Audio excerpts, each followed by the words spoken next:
It's going to pop right back up. Got it. So I wanted to touch on the subject of, for those who might not know, that an arena show takes an entire day, if not 2 days, your day early starting with the rigging and everything. I mean, it's a massive undertaking with a huge amount of people on a tour that you guys might normally play. So how on earth do they set that show up in 10 or 15 minutes at the start of halftime? Cora, that stage that you had with Prince's Symbol was unbelievable and done in the rain. Like, how on earth does that come together in 10 minutes? And It's what's like, it like? Are you riding a riser out on the field? Sorry, I didn't throw too many questions at you, but yeah, no, it's good. It's good. We're in a holding room as it's coming together, but you're talking about months of architectural thinking, like strategy and placement. And it's like a glorified puzzle piece, you know? And then you have all these people dedicated to certain elements of the stage. And then you have certain people dedicated to troubleshooting the connection of the stage, and then certain people that are making sure that there are no liabilities, you know, like there definitely are a lot of safety uh, prerequisites just to make sure, and for us especially when it was raining, so it was a conversation that we were having about safety even about a week and a half before, on what it's going to look like a contingency plan. So, you know, and I know we'll probably talk about pre-recording, what that looks like for people and their sort of judgment about whether you should pre-record and what the whole lip syncing and all that stuff. But there, for us, we had to consider like weather is adverse and we're in Miami. So what does it look like to still have a deliverable? We have millions, like seconds are worth millions, you know, in this kind of production. So with all this money put in, then what does it look like to still maintain this show, and everybody stays safe? You know, so while it was coming together, people in the parking lot, there's a holding area where all the people that are like around the stage come from. Part of where Florida A&M's marching band, they came out of the tunnel and they were all positioned in a certain way. And then we were sitting in this green room that was right at the edge of the football field. But it's a huge undertaking. You know, it takes a lot of really organized thinkers, not just like one person, but team leaders that can carry out the vision and not get so lost in the moment and the excitement, you know, that their one role could play a huge risk, at least for anybody involved in hurting themselves. So, um, yeah, we're talking about months of preparation and then doing it, putting it together and taking it apart, putting it together and taking it apart, like for weeks, and making sure that that connection, the wheels, all of that is seamless. You know, but we actually, for us, sorry, with Prince, we had to pre-record because there really was an issue about whether the thunderstorms would turn into lightning storms and what would that look like in terms of safety. I think when the NFL, has that much stake, like you said, seconds are worth millions. That's why the show was pre-recorded. They can't afford any technical difficulties. Yeah. And I mean, so you guys do a recording session leading up to the show, which is usually a medley. It's not like you're just laying a tune down and another tune and another tune. It's a whole medley, a whole big production. And you, I imagine, click to all that, the music director in your ear when the show kicks off, and you play along to that live. Is it hard to play exactly what you recorded, like in the session, or did you just have it all choreographed, every part, every note, making sure you're not hitting the snare drum on tape when you're hitting the floor tom on the show, that kind of thing? Eric or Brian? Oh, for me or for you guys? What about you, Eric? For me, I like to like it goes through for touring. I'm not one to like once I write my part for my tour, for the show, for the song, and especially with someone like Bruno. Like Bruno is very much about mapping out everything because he's a showman also. So if he puts his arm here, that means it's a hit, and you got to catch that. So like I'm just used to that. So I roadmap everything so that in the event something happens spontaneously, we're ready for it. So I don't play something different every night. So I'm always going to play. If I do a little splash lick here, that splash lick is going to be in the next show and the next show and the next show in the same spot. Unless it's interfering with someone or something and I get asked to stop. But otherwise, everyone kind of builds together. So doing something like that for the Super Bowl, I mean, you're just playing what you know and you're playing what you rehearsed. So there really shouldn't be any issues unless you're goofing off, in my opinion.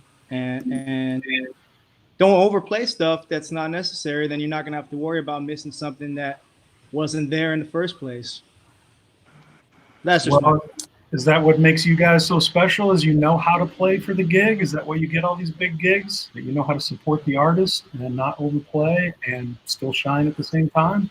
I mean, I think for everyone on this panel, it's pretty much why they're the most busy hired musicians. You know, for me, I'm fortunate to work with my brother.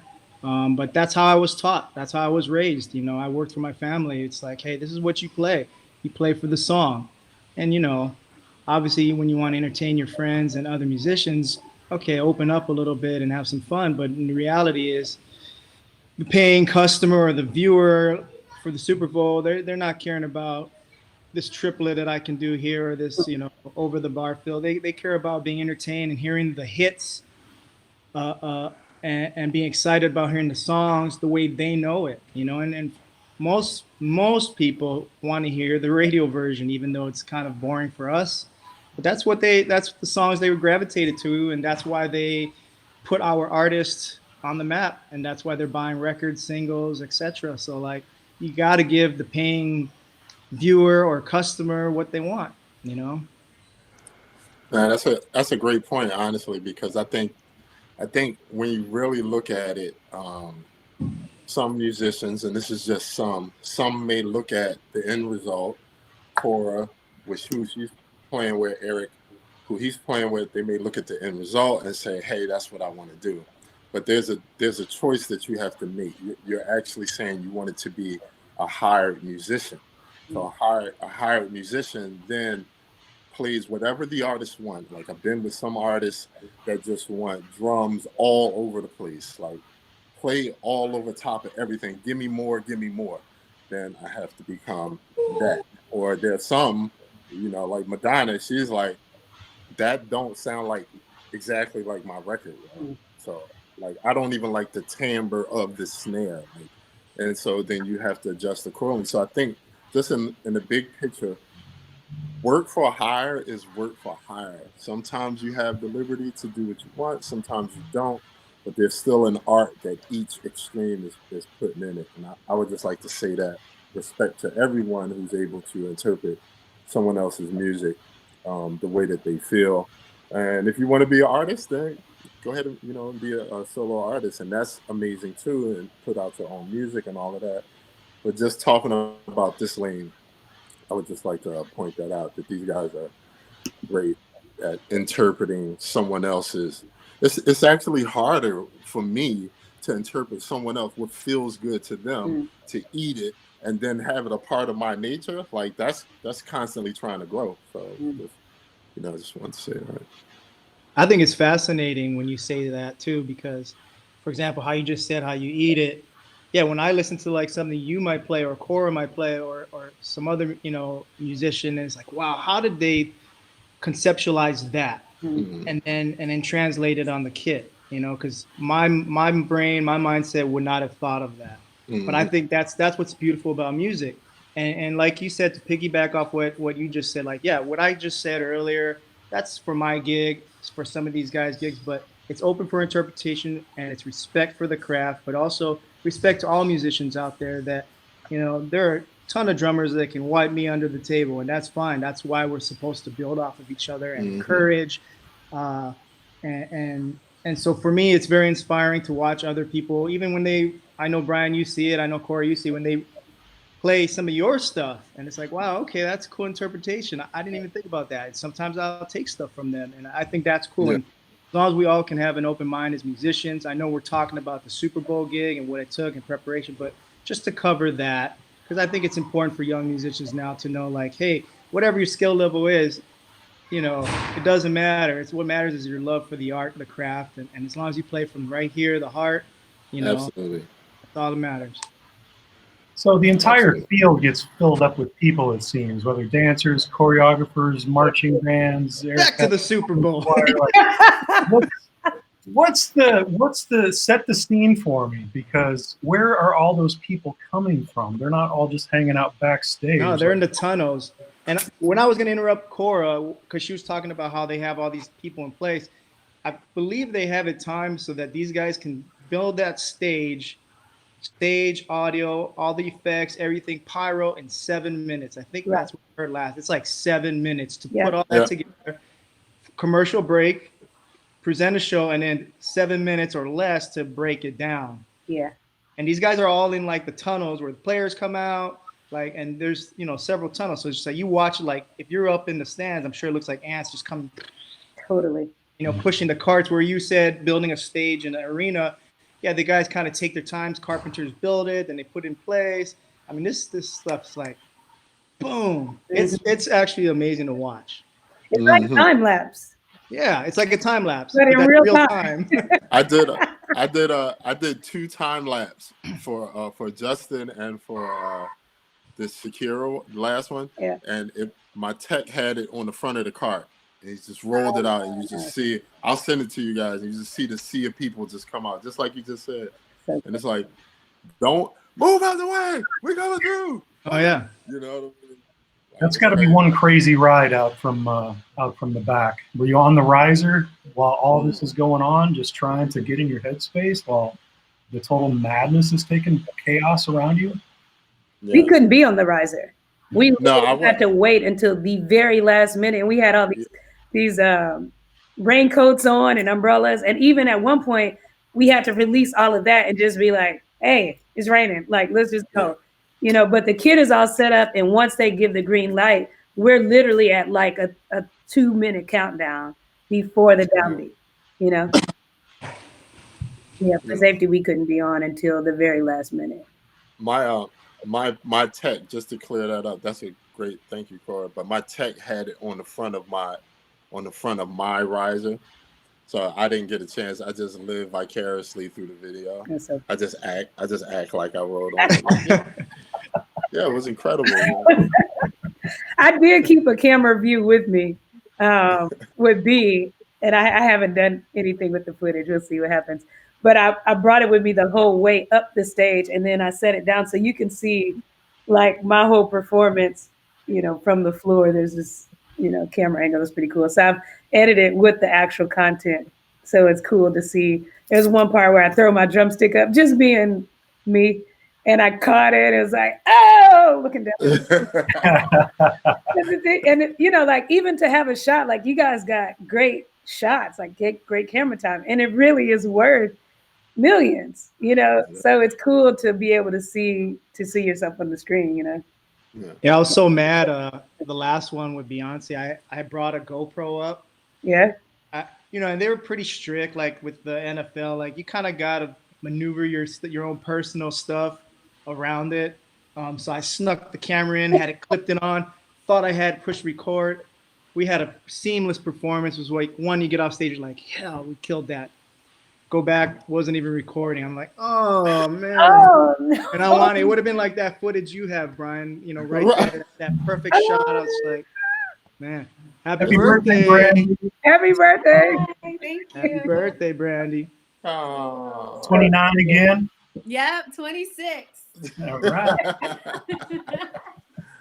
Thanks for letting us borrow your hubby on your birthday. We appreciate it. Oh, anytime, guys.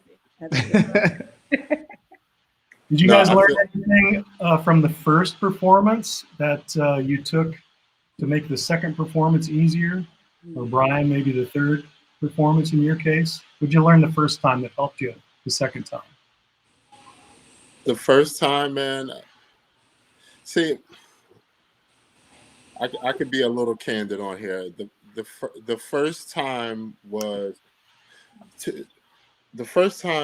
a new situation for me with an artist, and the style of music was a little more straightforward. So the first one, what I learned is just my nerves.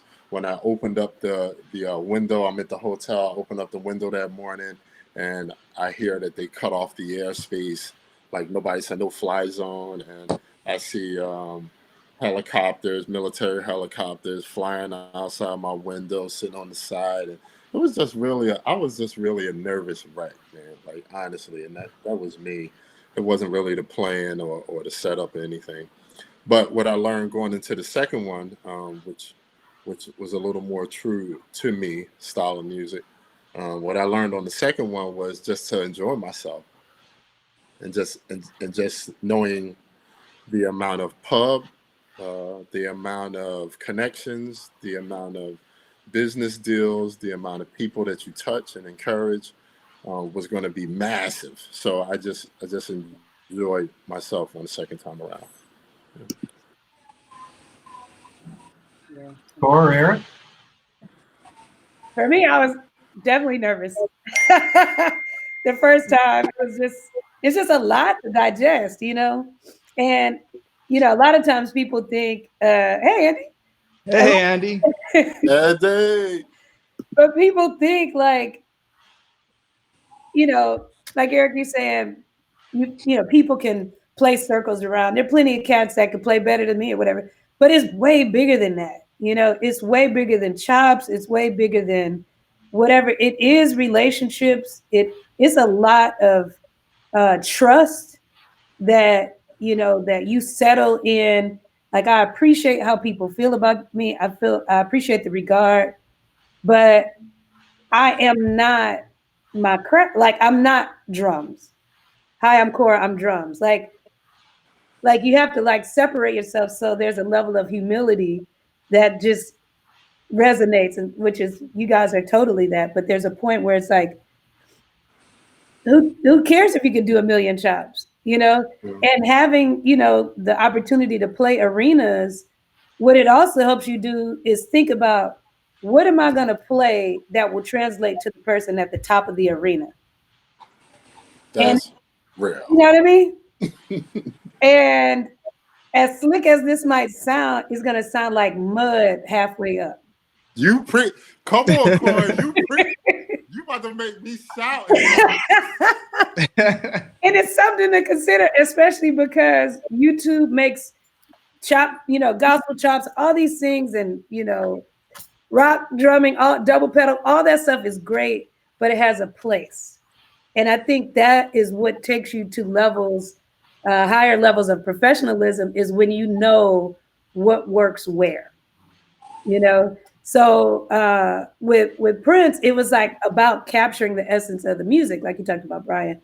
And with Beyonce, I could stamp myself a little bit more. I could settle into what I was playing a little bit more. So there are windows where I could chop, where I had a window to do a little something that stood out, but it was still always musical. But I was definitely able to just settle in the process more the second time around and say, okay, like, let me just enjoy the moments. Let me meet people. Because in the first time around, you just want to get everything right. You just, and even for me emotionally, and it also, it's a side of Prince that people don't always get a chance to understand. But my grandmother passed away. So 2 days before the Super Bowl, I was at my grandmother's funeral in Houston. Oh man. So he flew Josh and I at the time, flew us to Houston to make it to the service, you know? So it wasn't just the nervousness of the show. It was just the emotional roller coaster of like life. You know, Eric's like, I'm homeschooling right now. It's COVID. He is who he is. He's a dad and he's got responsibilities. And, you know, Brian, it's your wife's birthday. You know, like, there's this professional side that people say, oh my God, if I was this, I would do this and all these things. But you probably would crumble because it's a lot to carry. It's a lot to consider when you still have, you know, day-to-day life going on. And like you said, Brian, social media and everybody's opinions and all those things. So the dynamics of those Super Bowls were probably more than I've really interviewed about, because there was so much more to the story than the gig, you know? For sure. Yeah. Do we raise an offering for you now? Or like, cause Jeez, you just preached a sermon. I mean, you know, it's people they don't see that part, you know. That's why when you talked about just mental prep, it's like I get that because it's just way more. It's way more than the hits and the And licks, you know. I would just like to point out three other things. One other thing that all three of us have in common, and I don't know if this is a part of experiencing the Super Bowl or the magnitude, or just experiencing the NFL, like like how they think and how they run as a business. You got Queen Cora, you got E Panda, you got BFM World. There's something that's connecting here to make us look at our own entities. Maybe we've been a part of that to understand, that, So I don't know. I just thought about it. I'm like, Queen Cora, E Panda, BFM World. Yeah, entity. He said it. Entity is huge. Yeah. And there are a lot of moving parts. Yeah. And there are even more moving parts as a drummer. Wingnuts, you know. What I got a question. What do you guys remember the size of your risers? Yeah, small. Fit all my stuff on this. That was crazy. Oh yeah, you got to cut some of this down. I'm like, what? Yeah, Right. your rig is like a spaceship. Yeah. I'm like, I started building, and then they said, "Oh, yo, your riser is going to be such and such." I said, "For real?" I just finished all of this show. That's crazy. I just kept everything. I was just playing like this, though. Oh, Yeah, you. see, look at that thing. Look at that. Look at those symbols, man. That's killing. Sabian don't love me like that. Andy? Andy! Where is it? There he is. Andy's in the chat room. Mm-hmm. Come on, technology wasn't even around then. That's really good. Coming soon. I had a 6-piece with my Prince rig, and with my rig for B, that's when my gong drum expansion happened. Just working with her in general, but I think with the stage, the way the stage was set up, hey, Hey, This is Mila. She's on her break Hey, from Mila. school. hey, Mila. Is it recess? Yeah, she's out. She's not interested. The Super Bowl. It's like, oh, that's my dad. Right. Andy said, new phone. Who that?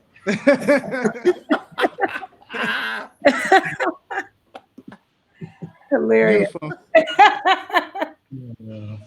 Okay, I have another question for you guys because I kind of been waiting. You don't really get to talk about it like that. But okay, so what made you guys go? Your setups for the Super Bowl, were they mainly your setups that you usually do on tour, or what was extra? Like, what did you add extra because it was the Super Bowl? All right, who's gonna go? Well, my first one's kind of funny. So I kind of messed up on the first one as far as because the whole time we tour, I kind of play what's comfortable for me and what I like and what colors I need for expression, sizes to accomplish translating the music the way my brother produced it or closest to the record and just, whatever the sounds of that time he's trying to portray, whatever the sound is. But my brother was always into like 12, 13-inch rack, 16, 18 floor type, like rock sound, more like gritty.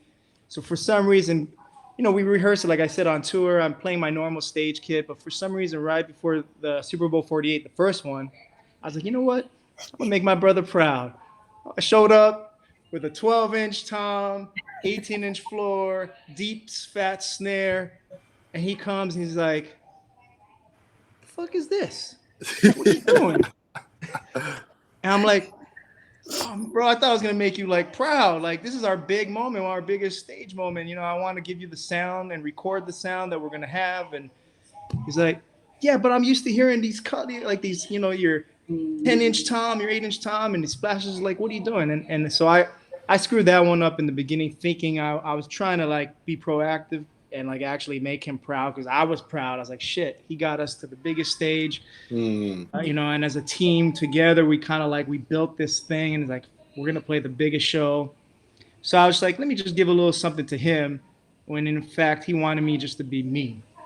So that setup, I Wow. so the second time around, I was like, you know what? No, I'm playing what I need, and brought the piccolo snare out. You know, how I play a show and what he's used to now hearing in his ear. Not necessarily when we're in the recording process or making a record, but when it's like he makes records for live interpretation. So like now it's like, all right, what he wants to hear it rocking in a stadium or in an arena, that's the sound he's used to hearing in his ears. So that's what I had to give him, not what I know his heart, like his old school vibe feel is this small rocker kit, you know, kind of gritty. No, he wanted the clean stuff that I usually bring. So that was my long-winded answer to that. That's great though. I mean, even when you think about the reasoning behind it, it isn't even like a mistake. It's just a different perspective. You know what I mean? Mm-hmm. It's cool. And what's cool is that you can get on the Super Bowl stage or prep for that, knowing that this is all you need. Yeah. That speaks volumes to me. Yeah. You know, like, of course you can add all the other stuff and that's cool, but like to be able to just do that and still deliver, that's dope to me. That's pretty epic, bro. You know? I didn't know that. I'm sitting here like, what? I know, right? Okay. Well, Yeah, everybody remembers Eric's brother started off their first performance with a drum solo. And unless you're a forensic investigator, you wouldn't know that he was playing for pre-recorded, because spot on. Like, Yeah. I didn't know he was such an experienced drummer. So, yeah, we both grew up with drums. Yeah. How much were you involved in that solo? As far as we wrote it together. We started the writing process together. I mean, that started though because he started doing a drum solo in the first tour. Gotcha. So he took parts of that and then just enhanced it for the Super Bowl. But I mean, like our first big arena tour, he started incorporating a drum solo. So he kind of like had his, I know I use this word a lot, but he had his roadmap, and now it's like, all right, now he made a few new turns, Gotcha. new arrangement. But so it's kind of already ingrained in the back of his brain. But no, I mean, he's a phenomenal drummer. He could do the show from behind the drums himself and sing at the same time. He's got that art and talent. You know what I thought when I saw that, man? What? I was like, most people be like, oh, that y'all, he on the Super Bowl, you know, he playing with Bruno Mars, you know. And I was like, yo, he on the Super Bowl with his brother. Right. Like, nothing else, yo. Like, don't even say his name. That's your brother, and y'all on the biggest show. So my heart was with you on that one, bro. Man, I mean, just to even, I mean, that you're absolutely right. But just to even do what we get to do on a day-to-day basis, trust me, that's the thought process. That's the thought in my head every time before the curtain comes down. It's like, you know, I have my little thing before the lights go dark, and my little prayer, and I speak to, you know, the good Lord above, and I just like, you know, thank you for blessing my brother and I to do this together, to experience all these things, traveling the world, meeting new fans, playing for fans, the Super Bowl, Grammys, whatever it may be, SNL. It's like that's a whole nother feeling in itself, to do something with your family, like your blood. You know, and I know some of us get to experience it, some people out there, but man, it is definitely a special thing. And you know, it's funny going back to like that drum solo. So, you know, he had an 8, 10, 12, I think he had a 16 floor.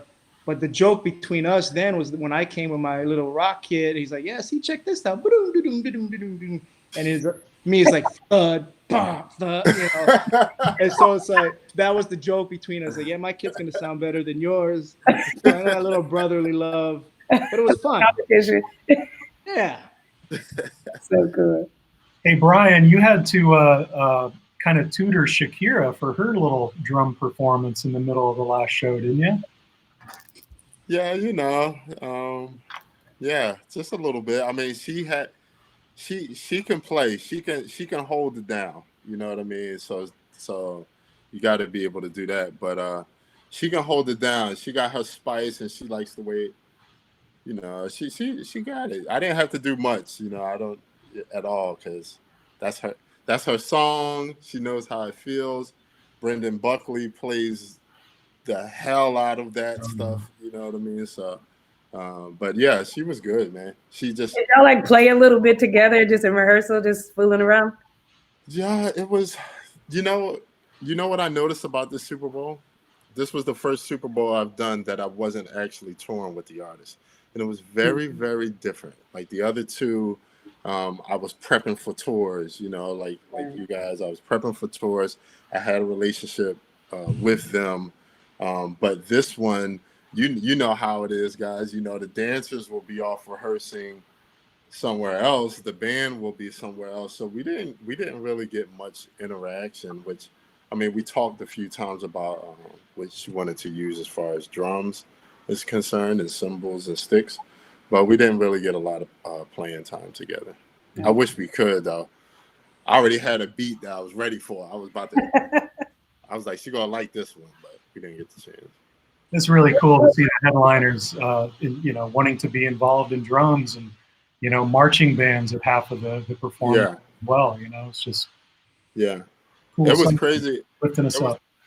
It was crazy how that happened because it was no mention of it at all. Right. And so we're just learning songs, and I'm like, all right, cool, I'm feeling comfortable. And then I think David, her manager, he comes in with Adam, and Adam is like, hey, B, Shakira need a drum set. And I'm like, okay, like, what? And so I got with her, and I was trying to show her the colors of what she wanted to use. And she's like, my dress is gold. And I'm like, all right. So I'm like, yo, can you do the gold hoops, man? I'm going to send you the color of the dress, okay? I was just really trying to facilitate it because it was cool just for her to play my companies, on the Super Bowl. So I mean, DW Drums could have made that happen real quick. Yeah, absolutely. I'm not. They match dress colors, Oh I'm my just saying. God. I'm not starting with y'all, yo. Just playing If much she had a the song- pearl. If she had saw Eric Hernandez 24 68 karat gold kit, jeez. I know they ran out of gold. Is that in a museum somewhere, bro? Is that where is that? Is that in a vault? Actually no, but the Prince tribute kit that I used for the Prince tribute is in the Grammy Museum. Nice. Corey, where's your kits at? In the National Grammy League front lobby? For sure. I actually lost one of my kits, the kit that I played with B, in a fire. An arson just slaughtered, totally eliminated a storage facility in Houston. So I lost a lot of really sentimental things, but I lost that kit from that show. I still have my from the Super Bowl with Prince. Yeah, you played the Super Bowl with Prince. I know. That's crazy. That's sick. I'd be scared to say it. Played the Super Bowl with that guy. And I think we all review Super Bowls, prior to playing your Super Bowl, and that's a definite one you watch. And study. It's a trip. It's such a blessing. Go ahead. What you about to say, Brian? No, go. No, please. I was just gonna say, especially when you think about you got called for a Super Bowl gig. That I'm just saying. Anyway, that's pretty huge. But when you work with artists, the idea of the timing of them, of all the gigs and of all the people that have worked with them, with you guys, Eric, is a little different. But when you think about all the people that have played with notable people enough to be on the Super Bowl, the timing of it overlapping 3 times, right? Really? That's amazing. Yeah. To me, it's just like, it's definitely a dream come true, but it's definitely just divine timing, because it could have been anybody and it could have been any year, but it happened to be the year that you were there, you know? So Right. sometimes with Prince, I'm just like, there's so many things that happen, but that in particular, because one thing that I did know was like, man, this for sure, like I said earlier, this is his largest gig. Like, this is his largest audience. With B, it's like this, even though she did it the second time, just as an artist, being the headliner, like, this is a powerful throne to sit on, you know? It's amazing. And it's humbling. Just when I think about it, I'm like, wow. With that in mind, let's take a little look at that performance they're talking about here. Just give me a second. Oh, Eric's in the middle. Mm. Morning. Oh, no. Right. Oh, Woo! Yes. Let's go.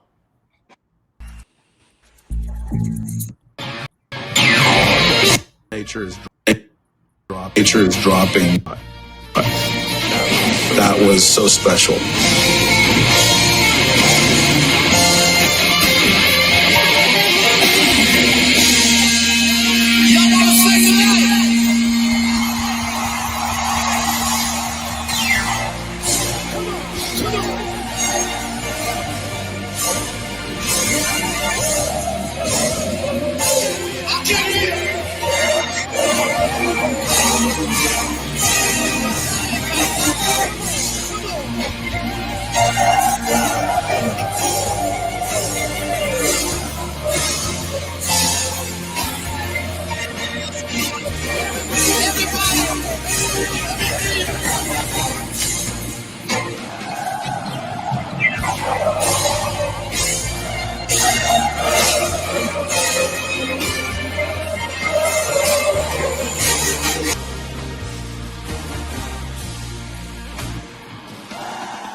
Amazing. Phenomenal. Amazing. Really. Unbelievable, Cora. Absolutely amazing. One of the most. How can you not be crying? I'm like trying to dry my eyes before they put us back on the I'm screen. on the edge. I'm on the edge, you know. Yeah. that's goosebumps for sure. Hey guys, I want to thank you for being with us today. Really appreciate it. Sharing your experiences. That who knows when a performance like that is going to be able to take place again. Let's hope soon, next year, and wish you all good health. Thank you very much for being with us today, and hope to see you all soon. Thanks everybody for watching.